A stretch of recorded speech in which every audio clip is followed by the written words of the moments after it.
Bueno, hoy quiero traerles un tema que para mí es fundamental a la hora de analizar los ingresos y los gastos y la estructura económica y financiera familiar, que son los gastos hormiga.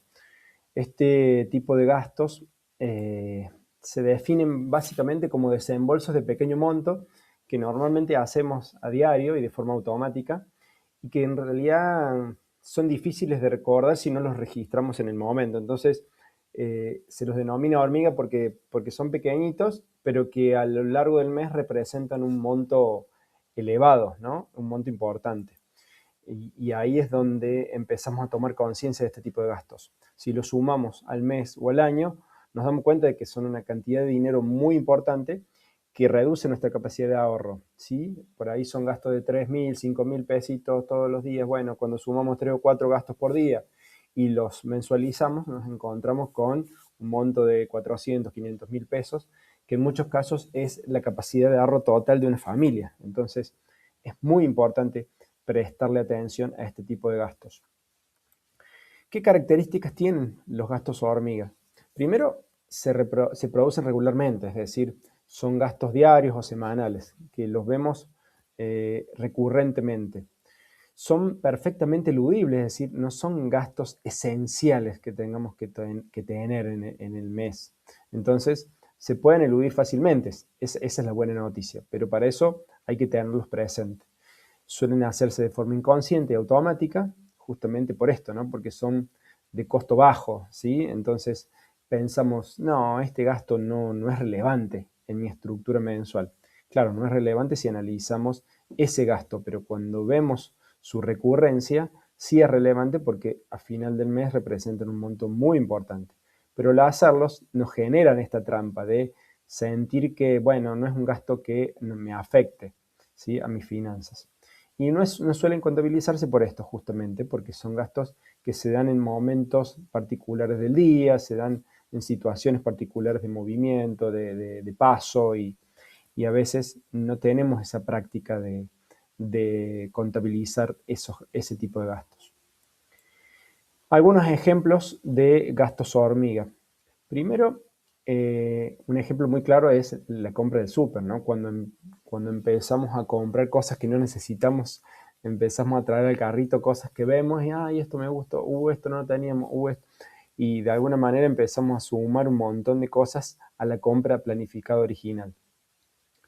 Después, otro ejemplo son las compras online, cuando solo compramos para aprovechar un descuento, o porque nos hicieron, o vimos un precio especial, o vimos algo que nos atrajo solamente desde el costado del precio, pero es una ropa, un artículo tecnológico, cualquier otro producto que en realidad no necesitamos, ¿sí? Hoy en día comprar en páginas online se ha convertido en un pasatiempo, entonces también hay que prestarle mucha atención todo el dinero que se nos va por ahí. Las compras de paso, esto que les decía recién, o pedidos de los niños que no podemos decir que no porque les agarró un berrinche, porque empezaron a llorar y estamos en el local y bueno, le tenemos que decir que sí para que no lloren y bueno, ¿no? Ese tipo de compras en esas circunstancias especiales. Gastos de alimentación como, bueno, paso y me compro un cafecito, me tomo un cafecito en tal lugar y de pronto me tomé 5 en el día. Esos deliveries en exceso que tenemos a la noche que no queremos cocinar y de pronto la mitad del día, de la semana estamos pidiendo delivery. Esos snacks que compramos porque, bueno, me dio ganas de comer algo, una galletita, una papita. Bueno, son parte de estos ejemplos de gastos hormiga. Las comisiones bancarias, ¿sí? Que a veces son pequeñitas, pero están, o a veces no sabemos leer un resumen de cuenta y nos encontramos con esto, como que hay un montón de conceptos, un montón de comisiones, un montón de impuestos que en el banco o en la tarjeta nos están cobrando. Y otro ejemplo claro también es las suscripciones que no utilizamos. Es muy común que pase esto en las familias donde damos de alta servicios que muchos de ellos en un principio son gratuitos y cuando nos empiezan a cobrar nunca los damos de baja y bueno, nos encontramos que tenemos un montón de suscripciones que no están activas o que no utilizamos. ¿Cómo evitar esos gastos hormiga? Esta es como la parte más linda, más relevante, ¿no? Es decir, bueno, los pudimos identificar, bueno, ¿cómo evitar este comportamiento que es tan nocivo? La primera estrategia es tener motivos para ahorrar. Cuando nosotros tenemos un sistema de ahorro, tenemos objetivos de ahorro, en general, todos estos gastos que detectamos y que no son relevantes, los podemos controlar. ¿Por qué? Porque tenemos un norte de ahorro y sabemos que esto nos saca plata del bolsillo para ese ahorro.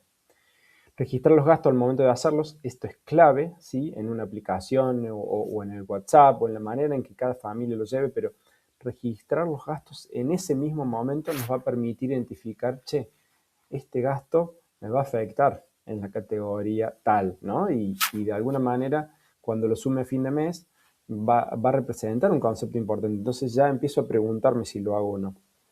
Hacer compras planificadas, ¿sí? Esto de ir al súper con una lista, con una estructura de compra básica y no ir a comprar lo que vaya viendo.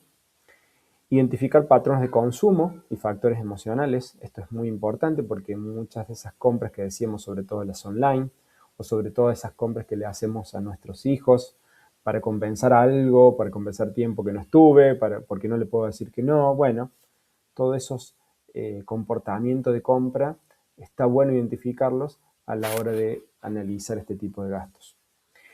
Otra estrategia clave es analizar los gastos al final del mes, ¿no? Porque esa estrategia nos permite identificar, no solo registrar en el momento en que lo hicimos, sino analizar la categoría de gastos, ¿sí? Y poder totalizar esos gastos pequeños que fui haciendo a lo largo del mes y darme cuenta cuánto impactaron en mi estructura de gastos. Y por último, hacer un presupuesto de gastos y asignarle un porcentaje a esa categoría hormiga, ¿sí? Esto de la vamos a identificar y le vamos a dar un porcentaje dentro de nuestra estructura de gastos para que tenga, ¿sí? Para que tenga ese comportamiento. Es decir, no vamos a privarnos de todo ese tipo de comportamiento que sabemos que se dan y sabemos que a veces son necesarios, pero sí los vamos a identificar y sí les vamos a asignar una categoría en el presupuesto. Entonces, de pronto, quizás haciendo esta estrategia, podamos bajar ese nivel de gastos mensuales, quizás a la mitad o mucho menos, es decir, no lo vamos a llevar a cero, pero sí lo vamos a estructurar de otra manera y lo vamos a gestionar de otra manera.